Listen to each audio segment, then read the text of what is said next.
Hello there, and welcome to the I Never Knew podcast, also known as Inc.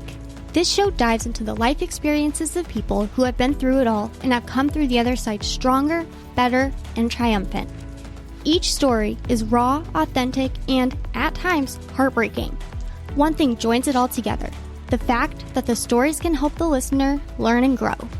Hosted by life coach Maureen, she sits down each episode with a new guest who will empower the listener to set out on their self-discovery journey and start to heal. Now you'll be joined by Maureen and her special guest. Please enjoy the show.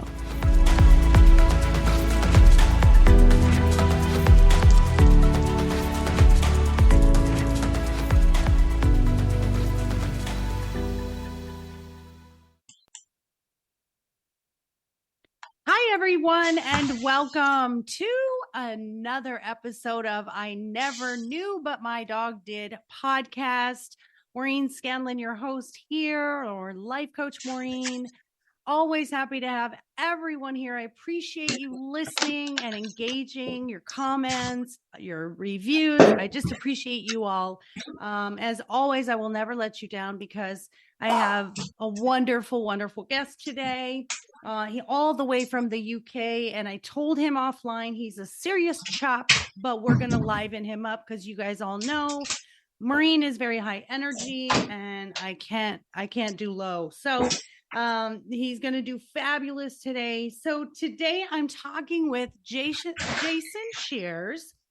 And what's really interesting that caught my eye with Jason about being on the podcast is his elevator pitch or statement that he says about being a guest is he was initially medicated for a mental health diagnosis at 9 years old after a childhood trauma, addiction, chaos, and all the way through to now a full awakening, which I think is, I'm just the awe factor of a 9-year-old, having that mental health diagnosis. So he has a harrowing story of addiction, trauma, and mental health through to traditional recovery models for multiple decades while becoming a well-credentialed expert on the subject matter, but still suffering. Funny how we do that. We are helping people, but we still have our own stuff. And I have to tell myself constantly, Jason, to coach the coach. So I love that you say this in here. So he had, he had an overnight experience of the discovery of the true nature. He was able to articulate what he finally saw to be true. And he is now the founder of the Infinite Recovery Project and has been working with individuals for a long time. He has almost 30 years in recovery and has a powerful story from both sides of the fence. And his addiction treatment program is unconventional. And I really love this and can't wait to dive in because I think our awareness factor plays a lot in our therapy. So welcome, my friend from the UK. Hi, Jason. You're going to speed it up and I'm going to slow it down. I've got the brakes on, He didn't have enough coffee because you'd have to have a lot of coffee to deal with me at this time of the morning, but it's good. We'll meet in the middle. We'll meet in the middle. So, So as you know, the podcast is I Never Knew. And so we always start with this, what I call your knee story, which is the sort of the moments that brought you to your knees where you went, oh my goodness, something has to change. So let's start with your story of what happened, especially the 9-year-old you being diagnosed. That's really intriguing to me. Yeah, I guess that going right back to childhood, I lost my father in an accident. He went out one day and he didn't come back. Basically, that was it. And when I was just 5 years old, and I guess as a way of coping with that, my mum kind of left me. Also, it's like she didn't leave me physically, but she kind of like had her own grief to cope with. So if I had to describe my childhood, it was work it out for yourself. It was that's what it was. And I did, I worked it out for myself. I found I found food as a new best friend and a comforting factor, for my grief and escapism. And I was a kind of what you might call an off-key child, like destructive and off the wall, like no, because nobody talked about grief, like or anything like that. It was just kind of brushed under the carpet because nobody knew what to do back then. And I guess by the time I got to 9 years old, my mum had kind of got to the end of her tether with trying to cope with me, and did what any loving parent would do and try to find help, like in a form of, and it just so happened to be in the form of the psychiatric unit in the local town where I lived, because that was all she knew to do. Or maybe she was referred there from a doctor. I don't know, it's like, so I mean, I was quite hot. I don't actually remember being medicated until about 15 years ago. I was doing my training in psychotherapy and they said, oh, why didn't you apply for your medical records, from when you were young? And I didn't even know that was a thing, but I did. And I got all these documents through, it's kind of like from when I was there, and it was clearly written there, that I was diagnosed as depressed and put on an antidepressant, at that age. And there was a therapeutic report, like from the psychiatrist that didn't even mention grief. There was no mention of grief in there. Wow. And just my behaviors. It actually said that I never forget the words of that report. I've got it somewhere, but it says that I had psychomotor retardation, which I was kind of baffled by even as a psychotherapist. I didn't even know what that meant. So I kind of Googled it, and what it basically means is I'm kind of slow. That's what it meant. Oh my God. Yeah. Oh. And that's kind of like, that was their best effort, at kind of assessing me mentally. And I was very clever. I mean, I really always like to make a distinction between the intellect and our emotional experience. It's like that the intellect is great for working stuff out, doing shit, doing our jobs, doing our books, doing our accounts. But it's the worst tool in the box for dealing with your emotional experience. It's never relevant, if you're suffering and struggling emotionally, but really clever. It's not a reflection of that, because I got a full scholarship at the local private school with one of the highest ever recorded scores, IQ scores, at the same time as the psychiatrist had said that I showed signs of being slow mentally. It's like, so there's clearly no correlation between the two things there, yet that was where they looked, for the answer. Yeah. So from there, it just progressed into constant chaos, and the thing was, as I'd found food to be my only loyal companion, at that time I ballooned in weight, because it was my comfort. I just turned to food as a way of coping with my grief, my internal dis-ease. And so my mum, in her efforts to help me, took me to another doctor and got me prescribed diet pills, like to curb my appetite, because she thought I had this issue with food. No, there was no, like, all my work is really about seeing what is the core issue. It's like not the manifestation or the behavioral attempt to control the core issue, because that's all that was going on there for me. So trying to take diet pills but being obsessed with food as a comfort is a kind of paradoxical experience, because in one way you need to stuff your face to feel okay, on another you've taken this medication that stops you from wanting to eat, so I can clearly remember that experience as a young child, and it just grew into chaos. I'd been involved in crime and stuff already, and then I found drugs at a very early age, 13 years old. And drugs were just the solution. They were just, as soon as I took drugs, the first time I was like, oh my God, this is it. I've been looking for this my whole life. It's like I finally found the solution to everything. That was it. So it was like I was never destined to take drugs once and just try it out. I was always, it was always going to be the solution to me, because I'd been in such a lot of pain and such a lot of internal struggle since I'd started thinking, because my dad passed when I was 5, and that would, by the time I started taking drugs, I was 13, and I'd already been brought home by the police, been kicked out of school, I had all sorts, been in the psychiatric system and stuff.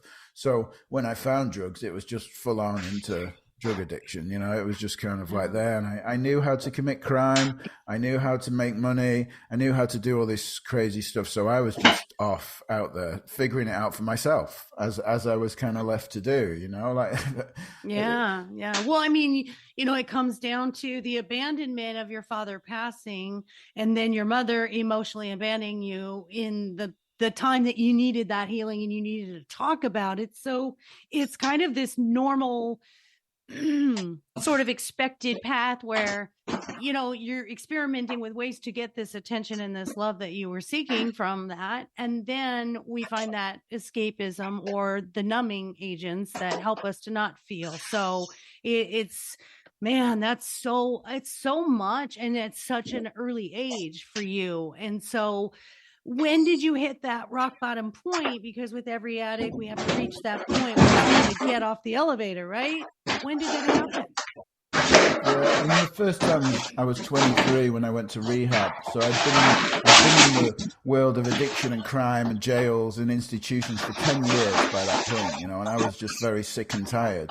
So, you know, when it was put to me to go to rehab, you know, what came to mind was this illusion of being fed like Smarties, you know, like sleeping tablets, and given a PlayStation and just laying in a bed with someone dropping pills in my mouth while I got better, because I really thought I had this physical ailment that I had to get rid of because I had a heroin addiction. It was like, that was the reason I agreed to it. I thought, well, that sounds pretty good. You know, I'd like a rest from all this crap I'm doing, and I'd like to lay in a bed and have a PlayStation. But like, it was, when I turned up there, it was like getting up at 7 a.m., doing groups, confronting all your demons, dealing with other people, you know, and all that. And it was like, you know, it was hard work, but I stayed. But the thing was that I remember mostly about that was that as I took the drugs away, I felt the emptiness inside of me. And the food, drugs always came first because there was a physical addiction. But after I used to commit crime and take drugs when I was using, I would go out and shoplift chocolate and cakes and sweets as well, because I wanted to stuff my face with food. And when the drugs were taken away, I remember the obsession with food, you know, when I was in rehab, you know, coming back, when they gave me the dinner duty, like serve everyone's dinner, you know, I was eyeing everyone's food up, you know, I was looking for what I could eat in that food. And after everyone had left, I was stuffing food in, I was eating out of bins, I was storing food in my room, I was doing anything just to fill the feeling of emptiness. And it makes sense, right? Because drugs are only ever the solution. They're never the problem. Addiction is nothing to do with drugs. It's to do with the internal dis-ease. So, you know, all the way through rehab, I was gaining like massive amounts of weight, 10 pounds a week, you know, in weight, because I was just shoveling food down my face every single day just to cope.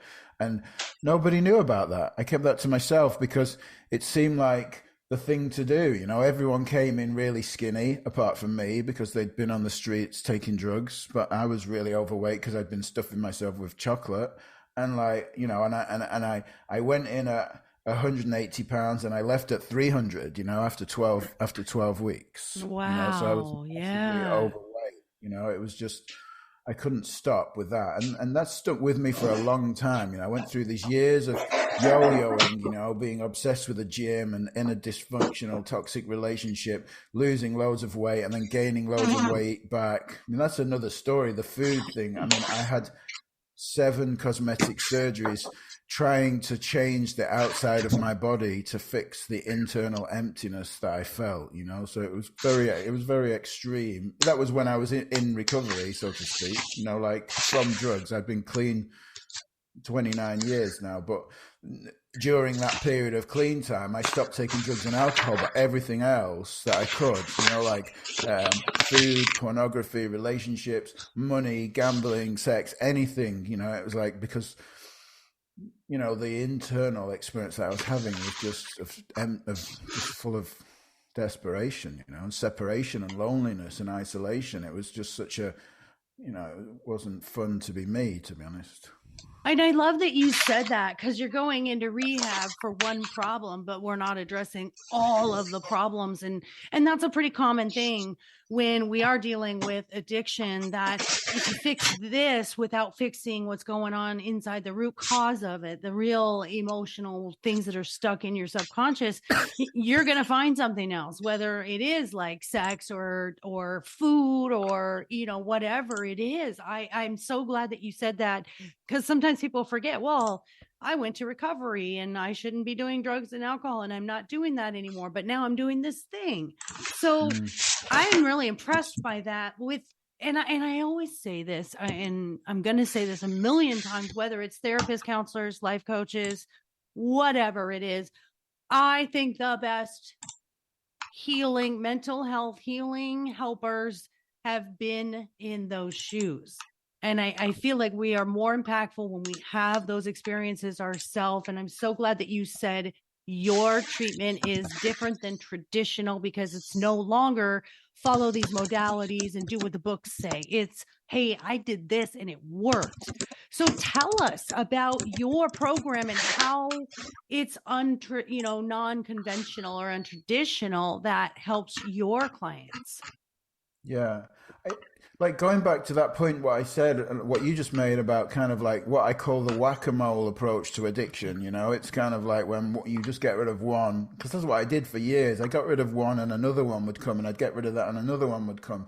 It's like, so clearly something is missing in that, and almost everyone I knew so many therapists, so many people in recovery, they were all smiling on the front, but dying on the inside, like trying to attempt to manage their experience, behind the scenes, doing the things that they never told anyone about, and that's kind of like what I like to talk about, the stuff that we don't say, as men, like what do we not share in the world, men's mental health stuff. It's like, what do we keep secret? What are the coping mechanisms of what we use, that stuff. So my program is really about a model of health versus I say everything else in the whole world of psychology and psychiatry is a model of illness. Find out what's wrong with you and find the solution to it. Here's what's wrong with you. Here's why you're broken, and here's what you need to do to be okay in one form or another. In many different forms. And what mine is seeing what I call the innate health, in everything. Like, so if you look at take addiction in that most simple attempt to quieten the mind, I'm reaching for something, a substance or a process, and what am I trying to do? Well, I've got an internal experience that I can't be with, and I'm trying to stop the internal experience. As soon as I do this behavior or put this substance in my mouth, my inside goes quiet. It's kind of like, so addiction is an innocent attempt to quieten the mind. So from that point of view, if the mind body is a self-correcting system, which it is, right? If you cut your finger, it heals by itself. If you break your leg, it heals by itself. If you put food in your mouth and chew it, it digests by itself. It passes through the system. It comes out the other side by itself. You don't even have to do anything. It's all working by itself, right? It's kind of like, then addiction is almost like, you might call it the steam valve of the pressure cooker. It's like we find a way in our infinite resilience to cope with our internal experience. That's the system working as it should, because if I couldn't find a way to cope with my internal experience, then it would be psychosis or it would be suicide. That would be the next two options to me. It's like, so just letting off steam means the mind's working fine. So finding something to cope, just because it's not socially acceptable or because it's been pathologized in the world of psychiatry and psychology, it's like, doesn't mean that addiction it's just got that stigma attached to it. But when you look at it from this spiritual perspective of innate health, it makes perfect sense that if I was having an internal struggle, that I use something to cope with my experience. So that's the first and fundamental understanding of the program, right? So it's helping people see what's right with them rather than what's wrong with them. Yeah. And what happened to me was that because I'd had 40 years of eating disorders, of psychiatric care, I'd been in recovery for 22 years in 12 steps, in traditional models. I've been in psychotherapy for 15 years. I was a psychotherapist. I was qualified in multiple modalities. I was a coach. I had a long list of qualifications. And I wasn't happy. I wasn't happy on the inside. I couldn't. I really didn't know how to find happiness. It was like that. So where did I go on that? I was talking about. So how did you figure out what was going on, that you were still suffering inside in spite of helping others and understanding psychotherapy? Yeah, well, it wasn't that. I mean, like all that traditional stuff that I did had not found me the peace that I really was looking for. So I continued on this seeking journey. I did all Tony Robbins, I did Landmark Forum, Hoffman Process, I did silent meditations, and I kept hearing this thing, oh, you've got to look within, you've got to stop seeking outside of yourself. And, and it was just very abstract when people said that to me. It had really no inside, like where, is it in the leg or like the elbow or the back of my neck or what? It's kind of like where is it I'm supposed to look inside, and how do you even go about that? And you'd hear stories. I mean, we've all heard stories of that sound kind of, we can't reconcile them in our intellectual experience of people going to India and having enlightenment experiences, or people going to Nepal or the Himalayas and meeting monks and staying in monasteries and different stuff like that. And that just sounded woo-woo to me. It's kind of like I couldn't really reconcile that with my struggles. And I kept doing all this stuff, and it's kind of like, and the very first serendipitous that I noticed really clearly experience was that I'd been to Tony Robbins, and I'd found this video called The Path of Effortless Change by Michael Neal.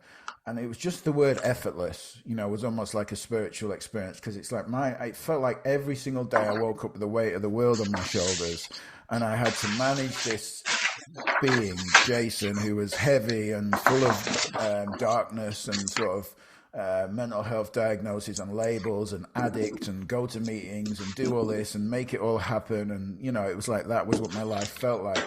And I just heard this word effortless, and I thought, there's something about the word effortless that really feels kind of like enticing to me, so, and I thought that sounds cool. So I'm going to save this video. I'm going to watch it later. This was my thinking at the time, but the only way I could save it was to screen record it.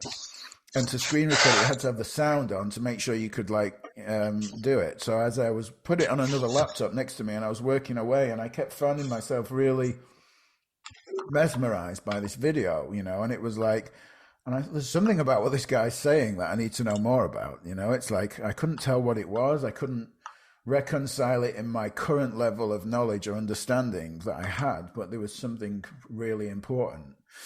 And a year later, I found myself at this guy's house in LA doing a short course for 2 days. It was, again, more serendipity how I'd ended up there in LA. I didn't plan to go to his house. I was going for something else.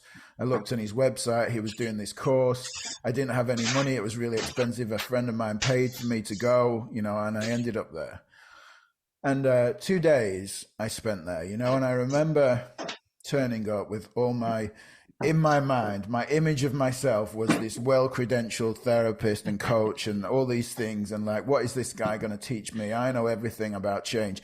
Even though I'm miserable, I'm not happy. That's my ego showing up, Yeah. And he just said to me, can you just I had my notebook ready, and I was like thinking to myself, this has cost like $5,000 to be here, and it's only 7 hours. And he's saying we've got 2 hours for dinner. That means we've only got 3 hours of sitting here, and he's got 5 people. And I was doing all the calculations of how much he was earning, and it's like, and I was getting angrier and angrier, because I was thinking, we're not getting our money's worth here, because this guy's still talking and he hasn't even started, and he wants to give us 2 hours for dinner. That's because he's lazy and he doesn't want to spend much. I was just like that, and he just said to me, could you just be here? And I was like, I don't know what happened in that. No one had ever said to me, about being present, about just kind of showing up without. He said to me, you don't need your notebook. You don't need to remember anything. If I say anything that's important, you'll remember. It's kind of like, just be here, because every training I'd done over the last 10 years, everyone took their notebook out, started taking notes and tried to remember everything and all this stuff, and over those 2 days, I just had this huge realization that I'd been suffering my whole life from a story that was running in my own mind. I'd been creating and telling the story of Jason as a victim of trauma as an addict, as a long list of mental health diagnoses. It's kind of like and feeling the heaviness of that. But it was just a story. It wasn't who I was. I saw that. I saw that it wasn't the story, and it was like a little crack had appeared in my reality. And I started to question everything about my life, about who I thought I was, what I thought I was good at, what I wasn't, and that. And it's like loads of things started to fall away and fall apart, and it was like, from that day, I mean, I remember those 2 days so clearly because I called my therapist of like 10 years, and I found it very hard to find a therapist because I was a therapist and I was very, I had a lot of scrutiny about how good they were and what they'd done, and I could find if they could connect with me. But I'd had this one therapist that took me a long time to find, and I called or sent an email from that time in LA saying the next session will be the last one. I knew, I kind of knew I was okay at that moment. Didn't go back to therapy. I changed my own practice completely. It's like the way that I worked with people. My eating disorder disappeared. It's never come back. It was 7 years ago. It was such a freeing experience, and it was really just like an awakening sounds kind of abstract, but it was a realization of the functioning of my own mind and how it contributed to the suffering that I was experiencing on a daily basis, that I was creating the story of me, and then I was escaping the story of me too. It's kind of like, and all I needed to do was to see that the creation of it was happening inside of me. What I like to make it more clear, what I saw was that all of life was happening inside of me, not outside of me. It really looked before that I had to get my ducks in a row. My life seemed like what I would describe as spinning plates, the relationship plate, the business plate, the health plate, it's like the common ones. But it no longer looked like I had to do anything on the outside to be okay on the inside. I'd seen that everything was manifesting and created inside of me, that all of life was experienced inside of me, not outside of me. And that's where introspection started. I stopped looking to the outside world to get a new relationship, to do things outside of me to fix me on the inside. It's like I realized that there's nothing happening on the outside. It's all happening on the inside, So yeah, you stopped looking at life as it was happening to you. And then you realized, my internal empowerment is far greater than the external validation. And I love what you said about that. I always picture it, and I tell my clients, I say, it's like, the passengers on the bus. You're driving your bus and you can turn around and listen to them, and you're going to crash, or you can pick up more passengers, and eventually there's not going to be enough room on the bus, meaning the bus, your mind. And so I love that you said effortless, because everything with mindfulness and enlightenment is letting go and clearing out. And yet you were programmed for years, from the age of 9, going to mental health therapy from 9 years old till that point of work. The more I do, the better I get. And then when you weren't getting better, then you're piling on those passengers and saying, I'm not good. I'm not doing a good job. I'm not solving anything. I can help others, but it's not fixing me. So I really love everything that you said. And I'm doing right now, I'm working on my diploma in modern applied psychology, and all of it, as you know, like you said, comes from this cause and effect. And so you can say someone did this thing to me, or this thing happened to me. And what I find hardest for us humans and for the clients that I help is when we've had that trauma for so long, it becomes our identity. And our fear of letting that go is, who am I without that story? Is that something that you can relate to? Yeah, absolutely. It's one of the questions in my addiction treatment program. Two things you said, just before I go into the who am I, but like, is my addiction, next part of my addiction program is about undoing rather than doing. It's about undoing all the things that you've been conditioned to believe about yourself that you think are true. It's kind of like, so that relates to the who am I question, because when I see that I'm not my name, I'm not my age, I'm not my job status, my title, my parental status, I'm not my feelings, I'm not any of those things. Like, we keep undoing this stuff until what's left? Who am I? You know, it's kind of like at the end of that, because none of those things are essential to who I am, right? They're all ever changing. Even my age, you know, my name is given to me. I'm not born with it. You know, it's like, and if I'm born perfect, you know, needing warmth and love and food, and that's it, you know, it's kind of like, then everything that's happening now in my internal experience has been installed into me, has to have been, because I wasn't born with it. You know, it's part of my conditioning. It's religious input, societal input, family, cultural input. You know, it's kind of like generational trauma, things that are passed down to me, things that I just take as absolute to be true. You know, it's like, so we start to question the beliefs, which I call I don't know, if you're wearing yellow glasses, everything looks yellow. You know, it's kind of like, it's like that. The filters of our mind left with a question, who am I? Who am I really? You know, and in some spiritual traditions, you know, who am I is the main question. You know, it's like what's constant within me, what's essential to my being, you know, is my awareness, you know, my noticing of everything. You know, it's like everything happens in me, you know, my seeing that all experience happens inside of me, not outside of me, you know, but there's a part of me that notices my experience, that knows this is not right, this is right, this is good, you know, so there's a part of me that's okay. And that's what I call mental health.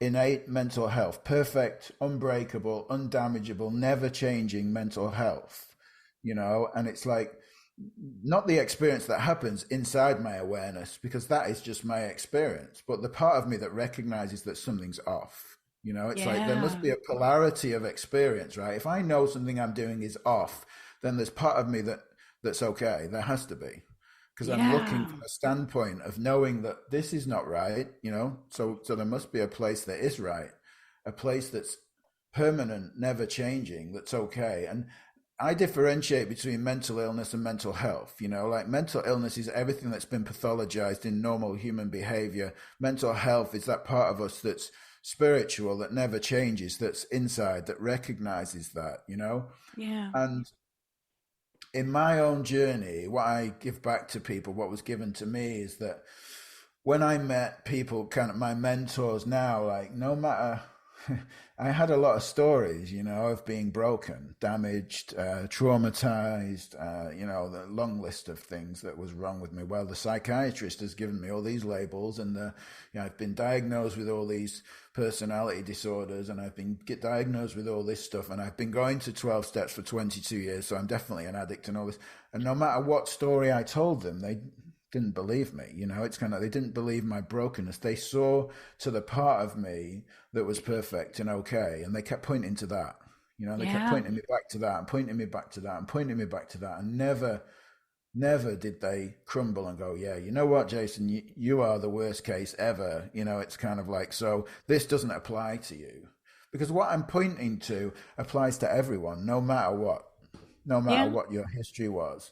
And as my mentors started to see that in me, I started to see it in myself, you know, and I started to appreciate the beauty and the light in me, you know. And that's what I say about enlightenment, you know, it's not a future state to get to or a wonderful place of bliss, but it is really seeing the light. You are the light, it's in you, you know. It's like, by seeing who you really are, you know, the part of you that's okay, that's always been okay, not your thinking about yourself, because that's just nonsense that goes on. Like you said, the passengers on the bus, you know, it's like, not that, but the part of you that's always been okay. And the unconditional love that, you know, you have for yourself. It's finding that. And I think that's a big part of mental health, is just the unconditional love for yourself that gets buried by all the garbage and the outside experiences. And I love what you said when you keep asking, who am I? And people say, well, I'm a doctor, or who am I? Oh, well, I'm an addict, or who, you know, I love that you said that. And what I wrote down when you were speaking was, the things that you had no choice in are not who you are. The things that you have a choice in are, how do I perceive things? How do I see things about myself? What are the good things that I believe about myself, because perception is only filtered through what you've been programmed or what you've experienced. And so when you change that perception, that's who you are. You get to choose now. And I think for me, having gone through my own history of trauma, is when I finally stopped believing what other people believed about me, that's when I saw, and I love what you said about enlightenment, that's when I saw the light in me. And then I kept repeating it to myself until I continued to believe it, because this is a journey. This isn't just, oh, I saw the light and now I love myself. It was like, oh, I find myself cutting myself down again. I'm talking self-deprecating again. So it was a journey to see the light in who I was, believe in who I was, and practice doing that continuously to reprogram that I'm amazing and I can do amazing things and I have a choice in what I believe about myself, right? Yeah, absolutely.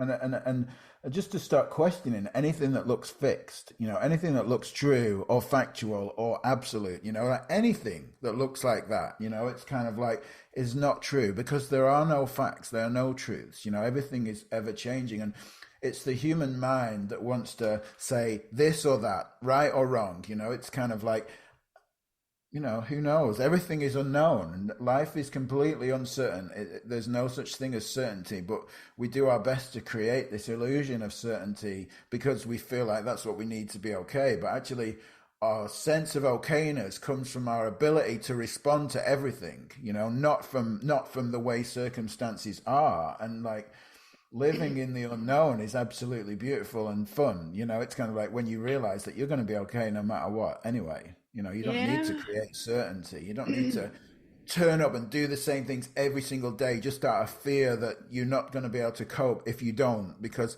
like you just see that showing up for life, so far to this moment, everyone listening to this has got 100% track record of making it through every moment that they felt some sort of adversity.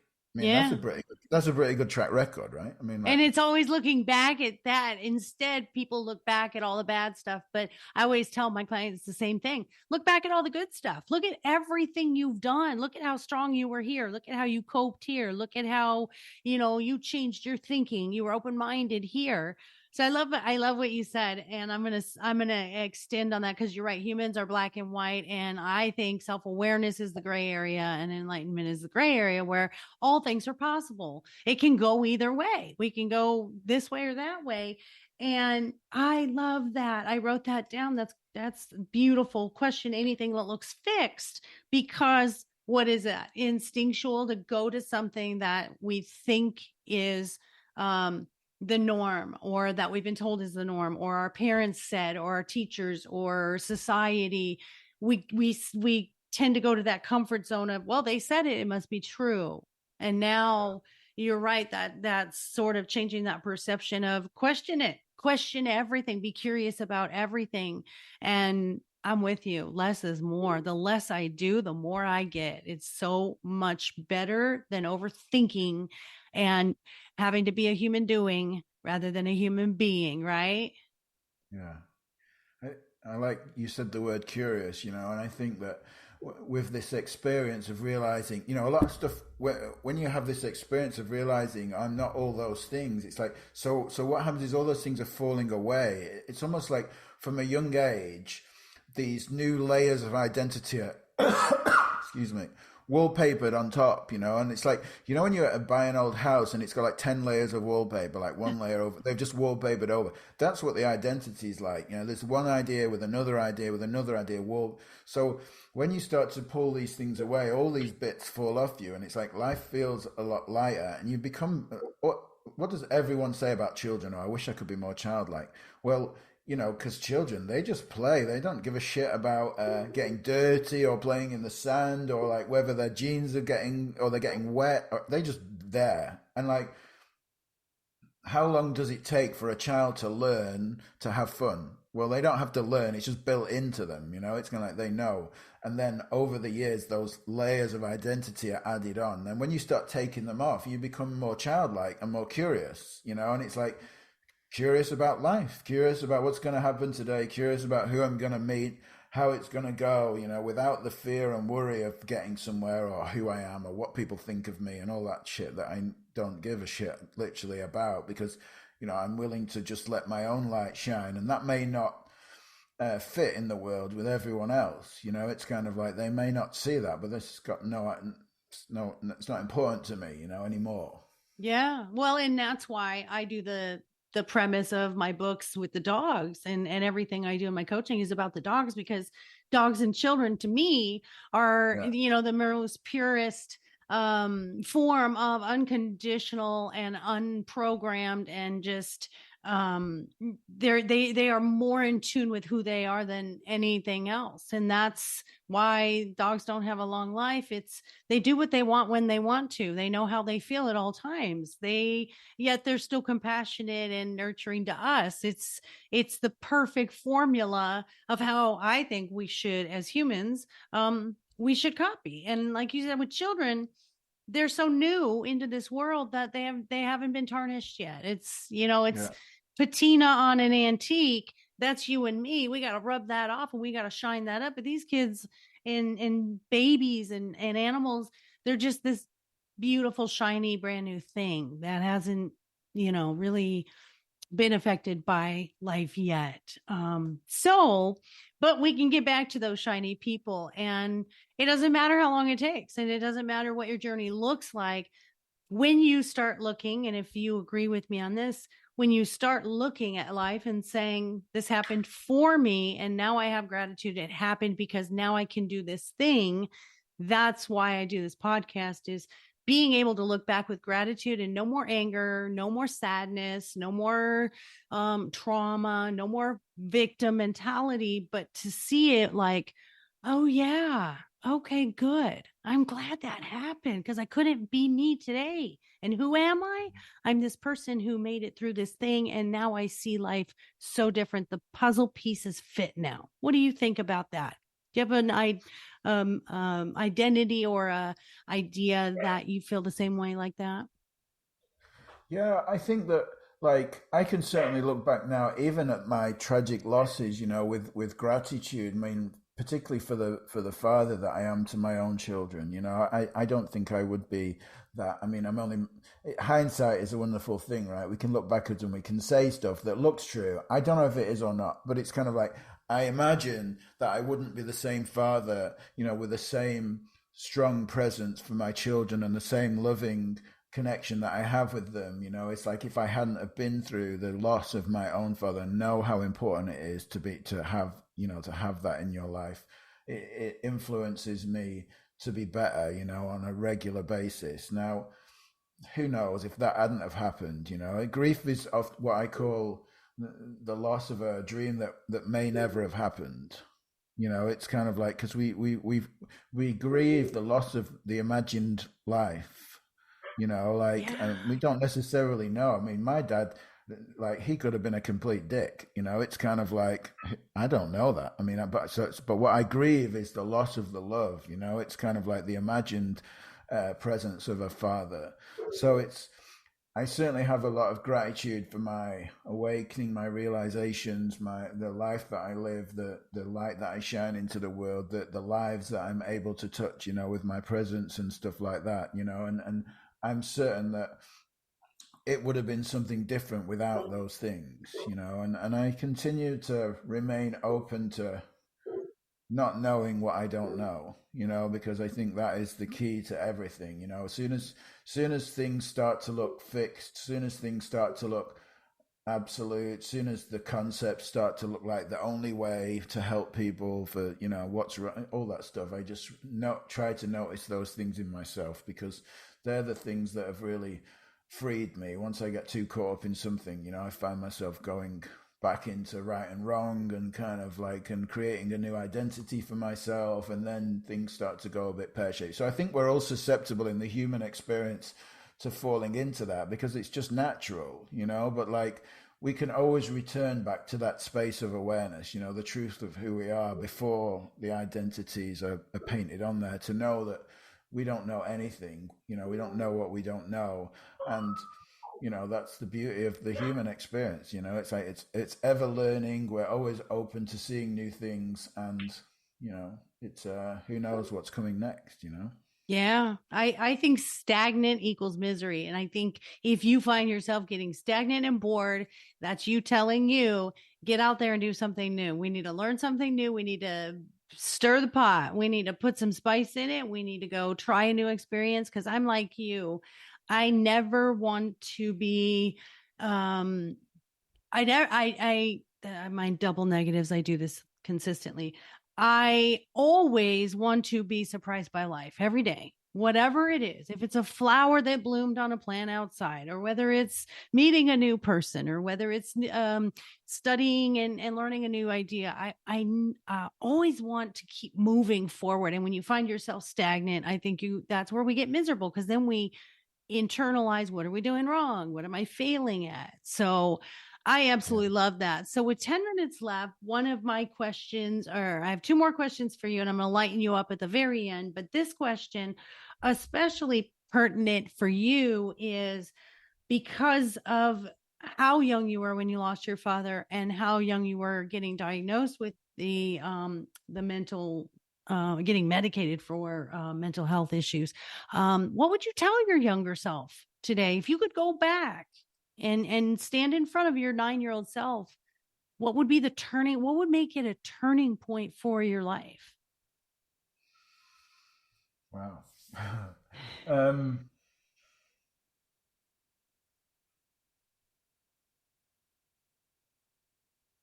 It's something about love. I can't really put my finger on it.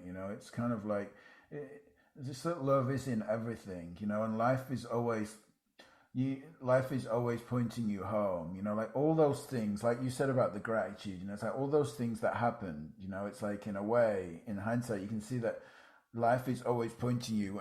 When I was saying earlier about look within, what does that mean? Life is always pointing you to look within. It's like all these tragic experiences, troubles, struggles, the times I got into craziness and all that stuff.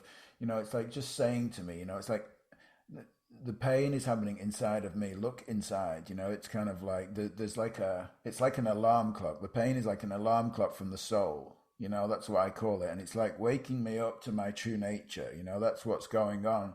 So it's like seeing the beauty in adversity. It's kind of like, because if I could have quite easily took my own life. I didn't, but it's like there were certainly times when I came very close, more than once, clean and when I was using, so it's like, now seeing that, it's kind of like that life was always pointing me back inside. Life was always pointing me back inside. That's all that was happening all along. It's like, so that adversity is like, in a way, the beauty of kind of where life was pointing me. So if I'd have known that, it's kind of like, I don't know if it would have been different, I don't know if that would have been a thing to know there. And maybe that's why you said, we become like the wounded healer, and we're obviously often the best people to speak to somebody because we've been on a journey ourselves, and we've kind of learned about darkness and light and kind of how it shows up and things like that.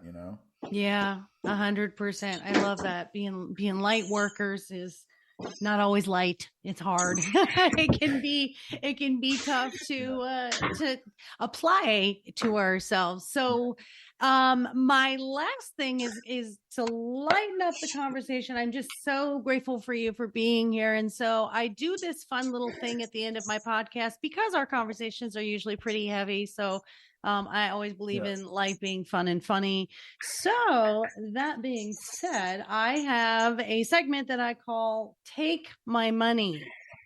And I want to know the weirdest thing you've seen for sale, or the weirdest thing that maybe you've bought or you're going to buy. Oh, I definitely, something comes to mind straight away, and it's kind of like I was walking down, when I went to LA that first time when I met Michael Neal, I was walking down near Venice Beach in Santa Monica, and there's a guy, homeless guy, with a big sign, and it said "Shitty advice, $1." And that was it. I thought, how cool is that? Shitty advice, $1, just like I've got a picture of it somewhere. I took a picture of it because I thought that is just genius. It's marketing genius right there. He needs to be like the CEO of someone's company because work with what you've got, right? I love that. Well, I saw a couple of things today that I thought were really kind of cool. I'm going to use this one for today for you and I. There is a little plush, like a stuffed animal octopus, and it's reversible. And one side is black and he's got a little sad face, and one is gray and he's got a little happy face. And it's advertised as show your mood without saying a word. So you could put this on your desk and say, just like the octopus before you talk to me, which would be me before coffee and after coffee. So I thought that was hilarious. And then to add to that, I did see some bacon bandages today. So they are bandages that look like bacon. And I thought that was darn cool.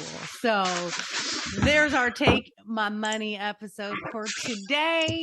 Jason, thank you for being here. I appreciate you. Where can people find you to reach out to you, connect with you, get some help with your from your program? Let them know. Yeah, my website, wideworldcoaching.com, is my main website. I'm currently doing a men's program, like help men with mental health. So that would be starting in a few weeks. There's going to be 8 weeks. If anyone's interested in that, we cover all sorts of stuff: addictions, eating disorder, mental health, gambling, sex, pornography, all relationships, all that stuff in there. That's for any men struggling.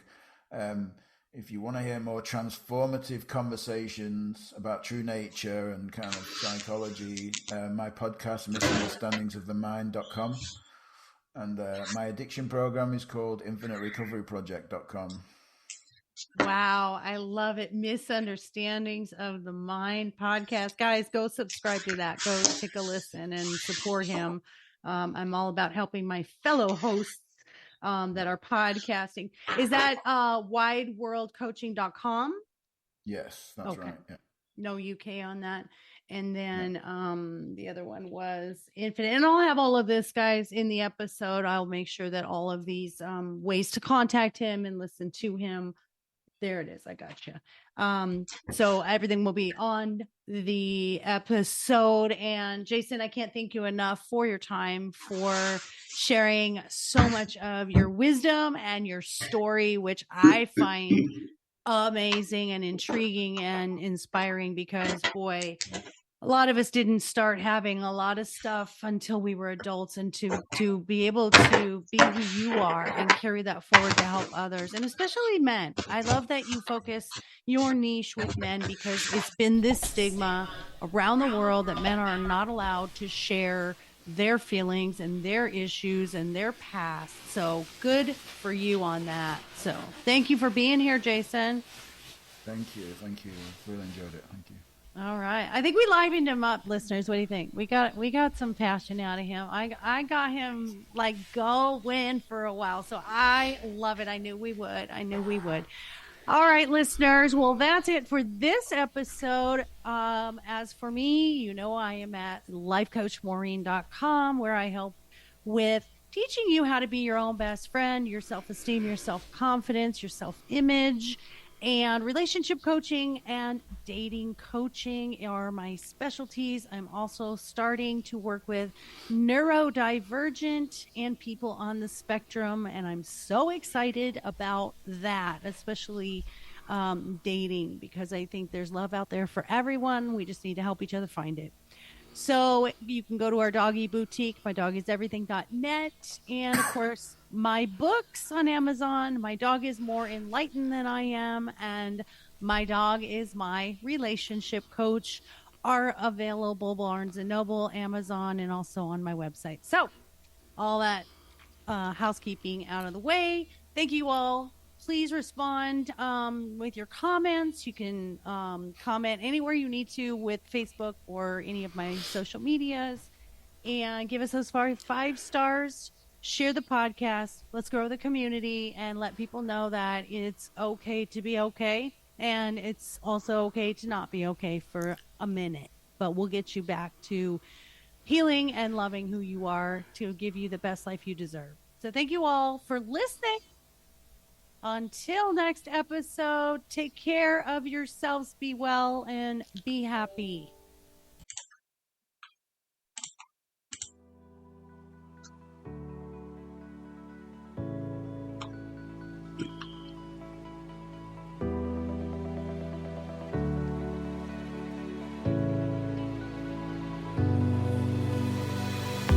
Thank you for tuning in to the I Never Knew podcast. If you found today's episode inspiring and educational, please be sure to follow, subscribe, and spread the word.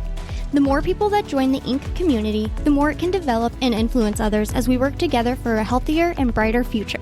Until next time.